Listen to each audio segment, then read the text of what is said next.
उसकी सैया और पत्तों के ऊपर भगवान श्री राघवेंद्र श्री सीता जी के साथ रात्रि को विश्राम करने लगे। लक्ष्मण जी कुछ दूरी पर धनुष बाण लेकर के बैठ गए और बैठ करके पहरा देने लगे। लक्ष्मण जी को देख करके निषाद राज भी लक्ष्मण जी के पास बैठ गए और जब उनकी दृष्टि श्री राम के उस सैया पर गई कि जो महल पर गद्दे पर सोया करते थे, कोमल से कोमल वस्त्रों पर सोया करते थे, आज वो पृथ्वी पर कुश के आसन पर लेटे हुए हैं। निषाद राज की आंखों में आंसू आ गया, व्याकुल हो गए और व्याकुल होकर के उन्होंने लक्ष्मण जी से अपने हृदय की व्यथा इन शब्दों में प्रकट की। उन्होंने कहा, कैके राजा की बेटी कितनी कुटिल है, कितनी अनर्थकारिणी है, कितना इसका मस्तिष्क विकृत है कि हमारे प्रभु श्री राघवेंद्र को इसने सुख के अवसर पर दुख दे दिया। कैके नंदिनी मंदमति कठिन कुटिलपन कीन, यही रघुनंदन जानकी सुख अवसर दुख दीन।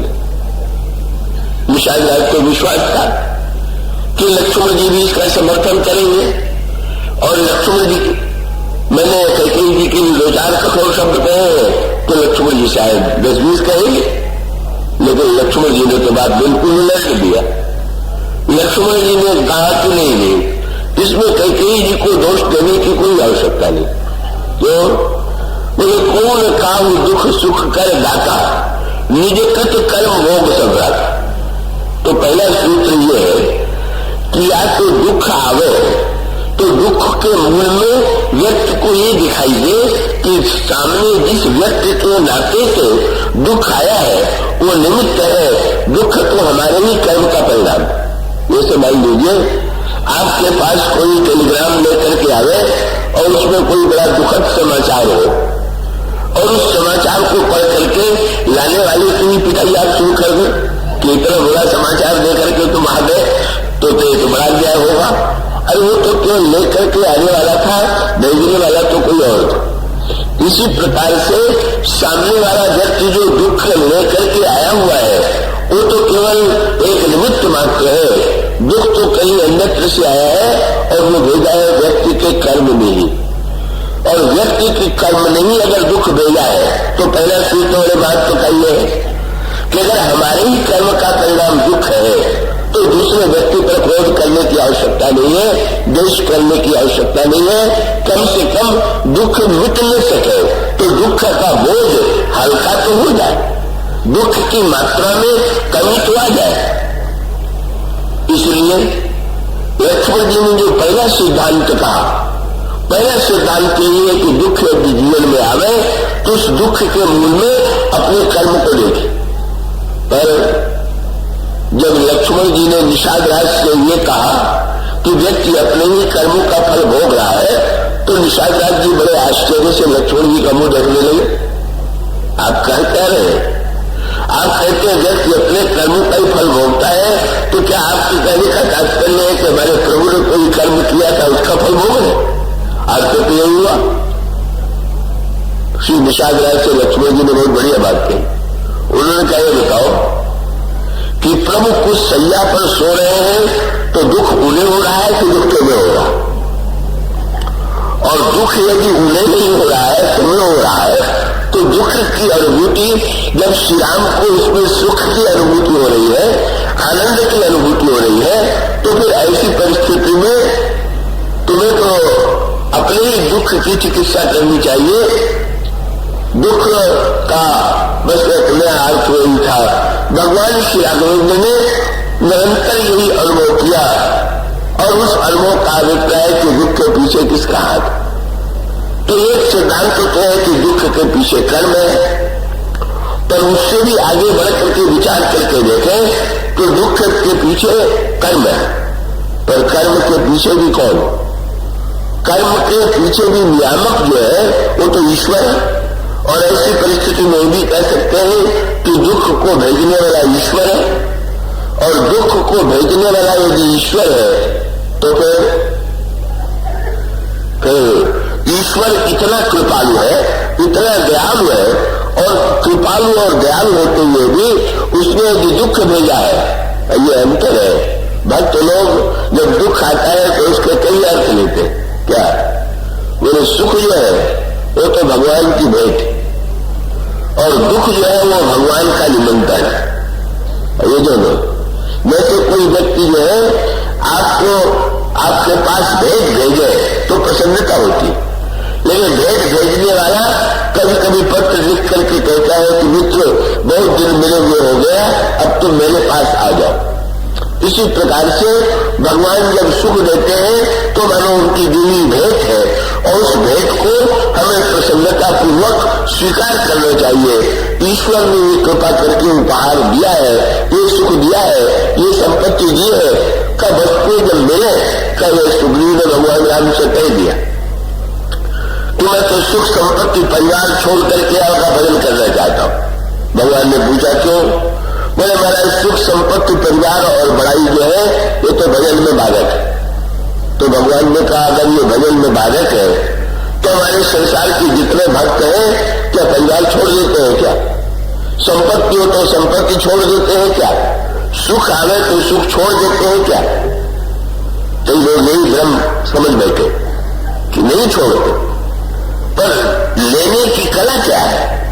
भगवान श्री राघवेंद्र का अभिप्राय है कि सुख संपत्ति परिवार बड़ाई को पा करके यदि व्यक्ति मुझे भूल जाए तो सुख संपत्ति परिवार और बड़ाई भक्ति के मार्ग में बाधक है।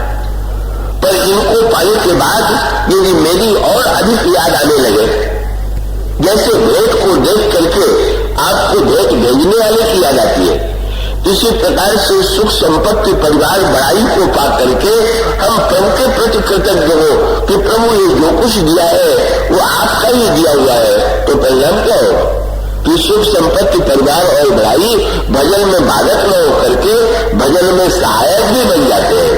इसलिए कई लोग ये कहा करते हैं कि कुंती जी ने तो भगवान से दुख मांगा। दुखदा संतुलन सचवत मुझसे किसी सिद्ध ने पूछा, दुख इतनी बड़ी वस्तु है कि उन्होंने भगवान से मांगा। मैंने उनसे पूछा आप भी यही चाहते हैं क्या? कुंती जी ने तो मांगा। क्या आप समझते हैं कि कुंती जी के जीवन में दुख की इच्छा थी क्या? क्या जब अपने पुत्रों पर संकट आया तो उन्हें दुख नहीं हुआ क्या?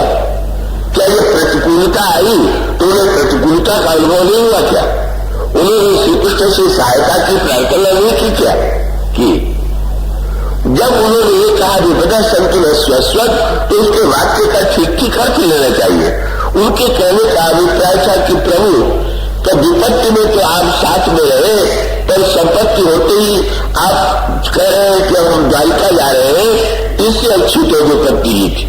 तो ये कहने का अभिप्राय उतने लीजिए, ये न जो लीजिए कि कुंती जी ये चाहती थी कि जीवन में केवल दुख ही दुख बना रहा न। सुख संपत्ति परिवार बड़ाई भी भगवान की स्मृति में सहायक बन सकते हैं और बाधक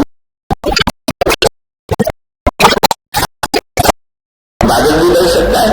कई लोगों के जीवन में मैंने देखा है दुख आ जाता है तो भगवान का भजन और छूट जाता है, नाम लेना और छूट जाता है, साधना और छूट जाती है, और कई लोग के जीवन में दुख पाकर के भगवान की याद और बढ़ जाती है। इसका मुख्य तात्पर्य सुख दुख में नहीं है। उसका अभिप्राय यह है सुख का अगर हम सही सदुपयोग करें तो सुख भी सहायक है, और दुख का हम अगर सदुपयोग कर सके तो दुख भी हमारे जीवन में सहायक है। सुख का सदुपयोग नहीं है तो सुख में भगवान की कृपा देखें, और जब दुख आवे तो ये भगवान का निमंत्रण है। पहले सुग्रीव जी को भगवान ने सुख दिया और सुख दे करके का भगवान ने सुग्रीव से कहा लो राज्य संपत्ति लो, पत्नी लो, खूब राज्य करो। भगवान ने जरूर कह दिया कि सुख संपत्ति परिवार को पा करके सीता जी का पता लगाना है, ये न भूल जाना। ये जो भगवान ने सूत्र कह दिया बहुत बढ़िया था। क्या कि तुम्हें दिया मैंने इसलिए है कि तुमको मेरी याद बनी रहे, और मेरी याद बनी रहेगी तो तुम्हें सीता जी की याद भी बनी रहेगी कि सीता जी का पता लगाना है। सीता जी मूर्तिमती भक्त है। भगवान का अभिप्राय है कि संपत्ति राज्य पा करके मुझे और भक्ति को न भूल जाना। सुग्रीव ने पाया, भूल गए। कहा तो कह रहे थे कि सब कुछ छोड़ के भजन करेंगे, पर जब मिल गया भगवान ने दे दिया तो आनंद मौज में विषयों में भूल गए। और तब भगवान राम ने लक्ष्मण को भेजा कैसी अनोखी बात होगी। क्या देखिए ना, जब तक सुख संपत्ति दिया तब तक तो किष्किंधा में अकेले हो रहे, पर अब भगवान ने लक्ष्मण जी को भेजा। नाटक तो किया क्रोध का, और क्रोध करके लक्ष्मण जी से कहा, यही सहायक मारा मैं बाली, तो ईश्वर हटो मूर्ख काली। जिस बाण से मैंने बाली का वध किया था, उस मूर्ख सुग्रीव का भी कल उसी बाण से वध करेंगे। पर जब लक्ष्मण जी ने कहा मैं अभी मारे आता हूं, तो बोले मारना थोड़ी है, और कह दिया तुम जाओ जरा सा डर पैदा कर देना। लक्ष्मण जी प्रसन्न हुए, मैं अभी जाता हूं और डराता हूं। प्रभु ने लक्ष्मण जी का हाथ पकड़ लिया, बोले लक्ष्मण ध्यान रखना, जितना डरपोक है उतने भगोड़ा है। ऐसा न डराना कि भाग खड़ा हो कहीं, ऐसा डराना कि इधर ही आए। तब अनुजन समझावा रघुपति करुणा सीवो, भय दिखाई ले आवो, तात सखा सुबुलियो। मैं दिखला करके मेरे पास ले आओ। यही ईश्वर का। लक्ष्मण जी गए, समाचार फैल गए, मारने आए। और जब जाने लगे तो सुग्रीव को लेकर के भगवान श्री राम के पास गए। पता चला कि वो तो भगवान का निमंत्रण लेकर के आए। और ये जयंत ने सीता जी के चरणों में प्रहार किया, भगवान का बाण पीछे लग गया। जयंत जहां जहां जाता है बाण पीछा कर रहा। संत नारद ने देख लिया और जयंत को पुकार करके कहा, सुनो सुनो, कहां जा रहे हो? बोले महाराज सत्संग में सुनने का समय नहीं।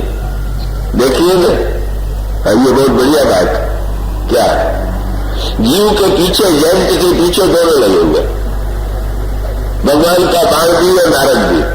और यही हमारे आपके जीवन का सत्य है।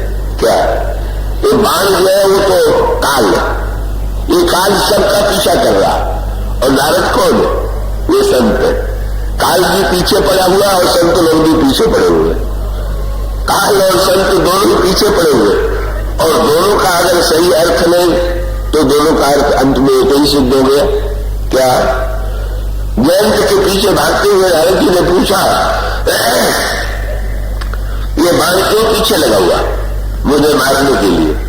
कब से लगा हुआ? जब से मैंने सीता जी के चरणों में प्रहार किया।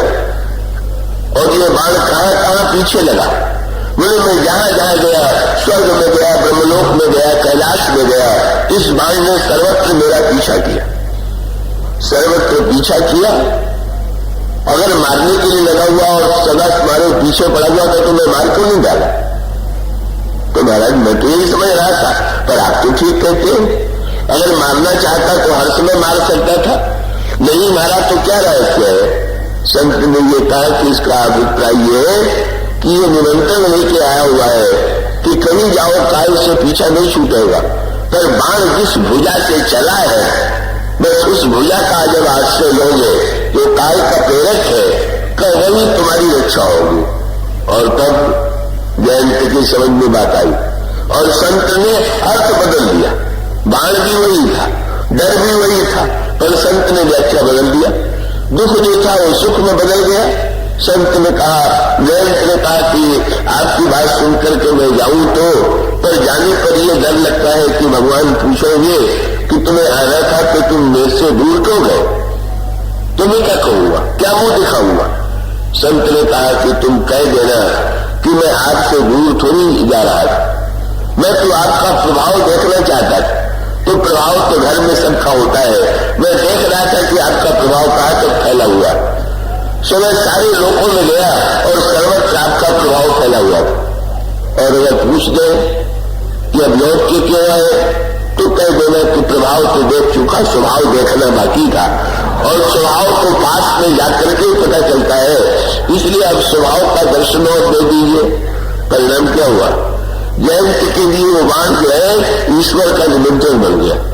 लक्ष्मण जी भी काल के रूप में वो सुग्रीव के पास गए और सुग्रीव को लिवा करके तब हम यही समझावा रघुपति करुणा सीओ, मैं दिखाई ले आवो, तात सखा सुग्रीव का वस्तुतः जीवन में दोनों को झेलने की कला।